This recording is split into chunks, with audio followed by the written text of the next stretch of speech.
रायगड जिल्हा परिषदेच्या महिला आणि बाल कल्याण विभागाच्या विविध योजनांमध्ये अनियमितता झाल्याचा गंभीर आरोप महिला आणि बाल कल्याण सभापती रसिका केनी यांनी पत्रकार परिषदेत केलाय। अंगणवाड्यांना विद्युत जोडणी देण्यासाठी काढलेल्या निविदांना 8 महिने उलटूनही अनेक ठिकाणी कामे पूर्ण झालेली नसल्याचा दावा त्यांनी केला। तसेच ई टेंडर प्रक्रियेत केवळ 3च निविदा प्राप्त झाल्याने निविदा प्रक्रियेवरही प्रश्नचिन्ह उपस्थित केले।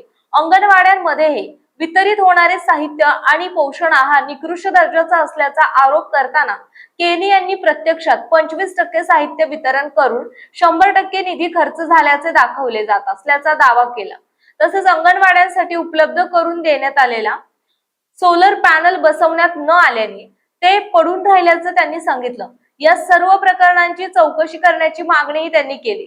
दरम्यान या आरोपांबाबत महिला आणि बाल कल्याण विभागाच्या उपमुख्य कार्यकारी अधिकारी निर्मला कुचिक यांनी प्रतिक्रिया देताना सभापती रसिका केनी यांनी केलेल्या आरोपांबाबत मला काही माहिती नाही। माझ्या कार्यालयातील कामकाज नियमितपणे सुरू असून सर्व प्रक्रिया नियमानुसार राबवल्या जात आहेत असे सांगितले।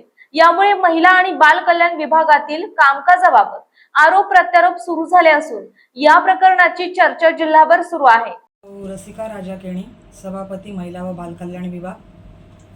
मी आजची ही पत्रकार परिषद माझ्या खात्यात चाललेल्या भ्रष्टाचाराच्या थोडासा मला वास आलेला आहे त्याच्या संदर्भात ही आयोजित केलेली आहे। पुढील 4 वर्ष बघाल तर प्रशासकीय कालावधीमध्ये 5-6 महिने उलटून सुद्धा ज्या कामांचे ई टेंडरिंग झालेलं आहे त्याची कुठल्याही प्रकारची अंमलबजावणी आजपर्यंत झालेली नाही आहे। त्याच प्रकारे रायगडमधला एकही ठेकेदार नसून सर्व पुण्याचे ठेकेदार इथे आज मला बघायला मिळत आहेत। ह्याच्या प्रशासकीय कालात सुद्धा होते आणि आता सुद्धा तेही त्यांचंच नाव माझ्या खात्याच्या HOD निर्मला कुचिक मॅडम यांच्याद्वारे मला सुचवलं जात आहे।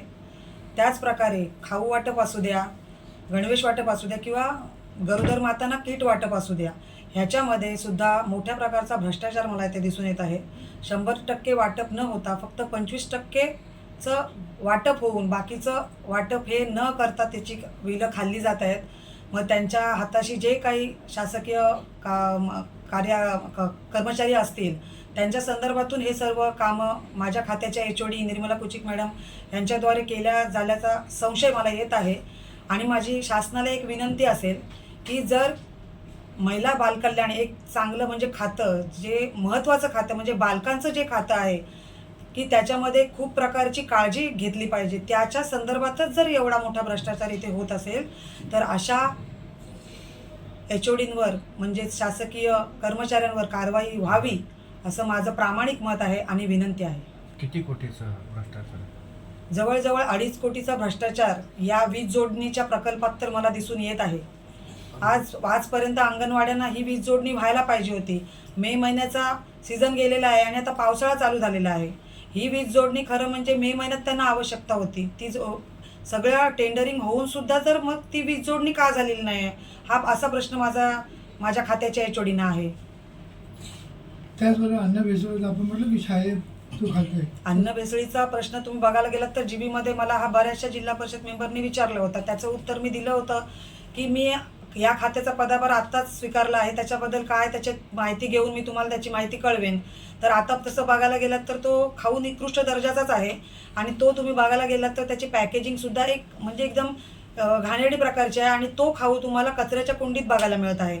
मग हा शासनाचा पैसा वाया घालवण्यापेक्षा त्यांना जो बालकांना जो तुम्ही खाऊ देताय तो चांगल्या प्रकारचा थोडा देऊन पण चांगल्या प्रकारचा द्यावा अशी माझी महाराष्ट्र शासनाला विनंती आहे। पण आधी प्रशासक होतं म्हणजे आपल्या HOD जबाबदार आहेत ह्या गोष्टीत असा आपला आरोप आहे, परंतु प्रशासकीय जबाबदारी COची देखील असते। मग संपूर्ण प्रकरणाला CO देखील जबाबदार आहेत का? तसं बघायला गेलं तर मग CO मॅडमनी सुद्धा ह्याची कल्पना घ्यायला पाहिजे होती।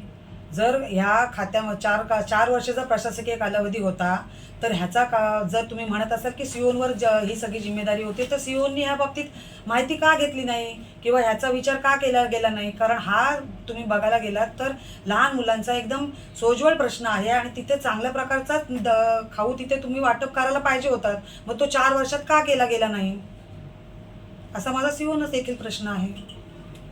पण काही ठिकाणी वीज जोडणीचं वगैरे प्रकरण असेल त्याच्यामध्ये प्रमाणिक आहेत, मग त्यांना ठेकेदारांना बिलं अदा करण्यात आलेली आहेत का? आता पेडमध्ये तुम्ही बघायला गेलात तर 90 सोलर पॅनल तिथे होते. जेव्हा जिल्हा कार्यकारिणीची जेव्हा मीटिंग झाली, तटकरे साहेबांनी सुद्धा हा प्रश्न ह्याच्या वाऱ्या धरला होता की तुम्ही ह्या सोलर पॅनलची जोडणी का केली नाहीत. सोलर पॅनल आले पण त्यांची जोडणी नाही झाली. ते जोडणी न झाल्यामुळे ते निकृष्ट झाले आणि त्यांचा तेवढा पैसा वाया गेलेला आहे आणि त्याचं बिल त्यांनी खाऊन मोकळे झालेले आहेत. मग जर ती सोलर पॅनलची जोडणी झाली असती तर मुलांना नक्कीच या गरमीचा त्रास सहन नसता करायला लागला. ओके. प्रतिनिधी अमोल कुमार जे.